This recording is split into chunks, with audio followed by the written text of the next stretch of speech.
What's going on, everybody? This is Coach Burke, and I'm here today with your daily dose. Today, we're going to be talking about who God is. Who God is. I am so glad you're worshiping with us this morning, and it's going to be a great morning. Now, I'm so glad you're here. We're going to jump into some scripture real quick, then we're going to dive right into this. Again, I'm so glad you're here. This comes from Genesis 11, verses 1 through 4. Genesis 11, verses 1 through 4. This is what it says.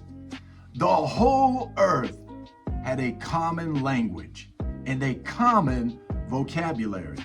When the people moved eastward, they found a plain in Shinar, and settled there. Then they said to one another, "Come, let's make bricks and bake them thoroughly." They had bricks instead of stone. They had tar instead of mortar. Then they said, "Come, let's build ourselves a city and a tower with its top in the heavens." Okay, this is what I want you to underline right here. "So that we may make a name for ourselves." Go ahead and underline that. "Otherwise, we will be scattered across the face of the entire earth." Come on, somebody. Today we're going to be talking about the Tower of Babel. The Tower of Babel. You remember the rest of the story, right? To stop the tower from being built, the Lord confused all of their languages, and then he scattered them throughout the earth, right? Throughout the earth. God's a jerk. God's a jerk. That was the response I got from one of my youth many years ago at a fall retreat, sitting at a breakfast table in Bonita Park, right outside of Ruidoso. And it was actually one of our pastor's kids, Sam Mitchell. Sam had this idea that God is a jerk, right? That really wasn't the response I was going for. We were at a fall retreat and we were recapping what the minister had preached on the night before. And he was talking about towers that we erect in our lives to make a name for ourselves, right?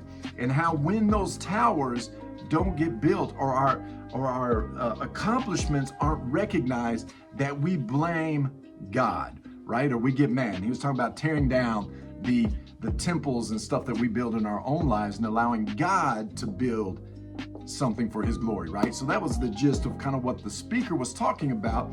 But in Sam's response, God's a jerk, right? That really wasn't what I was going for as we're sitting around eating some eggs and toast, right? And chewing on some bacon. But that was something that was very, very real to him. And that's the kind of stuff that we're going to be talking about during Alpha. Are those questions okay to ask? 100%. Are those feelings justified? 100%. So what are we going to do? We're going to dig in a little deeper. So that was an interesting response and an unexpected challenge for all of us over breakfast to really dig in a bit and really try to understand the thinking behind this statement. See, in our kids' minds and in most students' minds, there was this response that was the response of the people's actions. After all, they were only building a city and a tower. And people in cities, they build towers all the time, right? They do.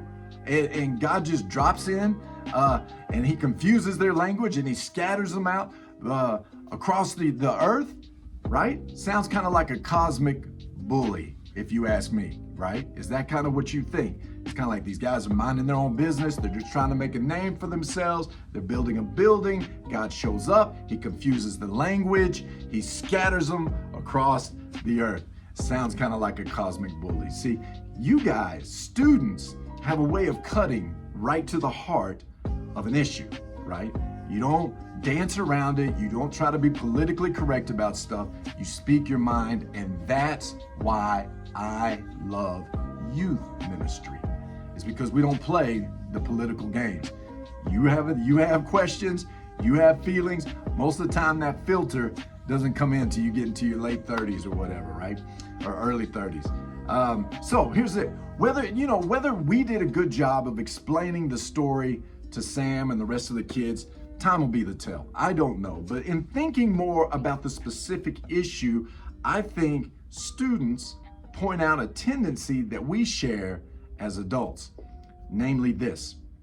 We have a tendency to focus on a single action or an inaction of God, and then we draw a conclusion of who God is rather than the other way around. Come on. We judge who God is according to our circumstances instead of knowing who God is, right? Who God is, irregardless of our circumstances. So here's another thing I want you to write down in your notes. Who it is matters. Who it is matters.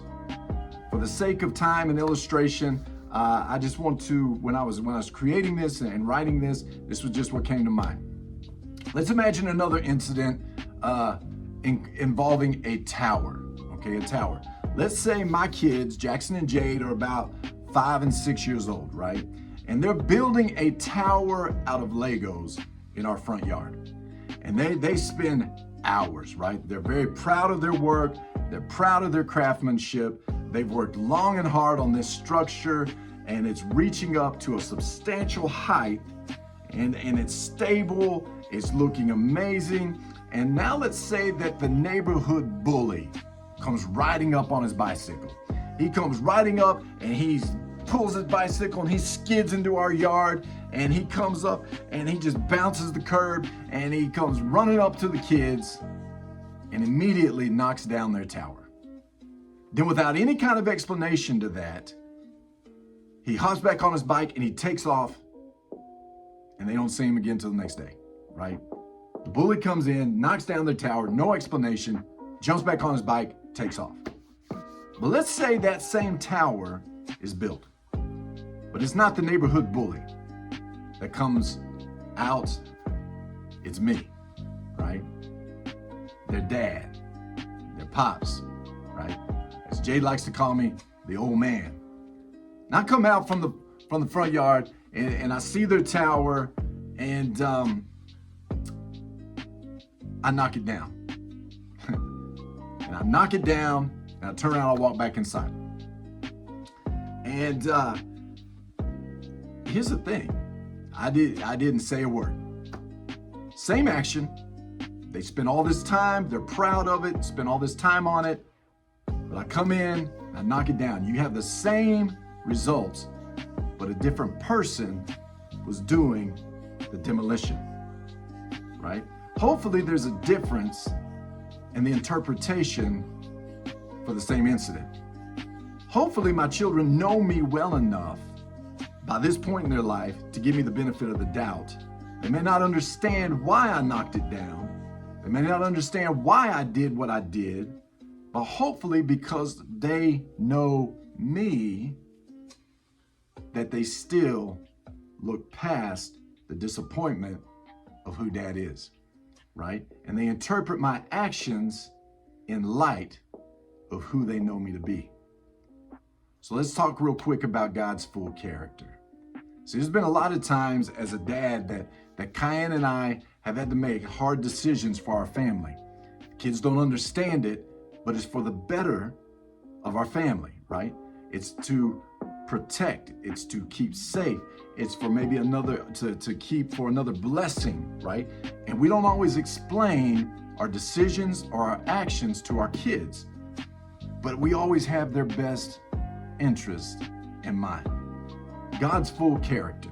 Let's talk about God's full character. So often we zoom into a particular instance, a circumstance that God has seen fit to allow to come into our lives, or some other circumstances that he's seen fit to just leave there, and we conclude in our deepest and darkest moments about who God is based on that incident, right? If life just seems to be falling apart, a lot of times we say that's who God is because he doesn't care about us, or he's not removing this instance from our life, so therefore he must not love me. And we draw a conclusion of who God is based on that incident. We got to reverse that. And we got to go back to understanding who God is. Psalms 136 verse 1. Psalms 136 verse 1 says this: "Give thanks to the Lord, for he is good. His love endures forever." See, we got to return again and again and again to what we know to be true of who God is, and understand that his works are so far advanced from our little dinky thinking, right? That he has a plan and a purpose and a destiny for our lives. His goal is to make sure that you are blessed and you are protected and that you are loved, and to know that his love for you far exceeds any circumstance or incident that we could ever imagine. When we look at the cross, we see God's validation of his holiness, his wisdom, his justice, and his great love for us. This is where we see the character of God in full display, is when he sent his son Jesus to die for each and every one of us, to shed his blood for our sin, to shed his blood for our hiccups and our shortcomings, right? And to display that's what we must understand about God's actions. It's because we can look again and again and again to the cross that we can understand God in the light of our circumstances, because he's a good God. He's a holy God. He's a God that loves you beyond your wildest imagination and wants the very best for you.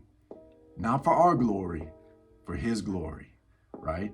Come on, somebody, that's good. We're going to break up into some small groups real quick. We're going to talk about the Tower of Babel, and we're going to talk about God's love for you and who God is, right? Who God is. I'm glad you're here. Peace and prayers. God bless. And guess what? I'm out.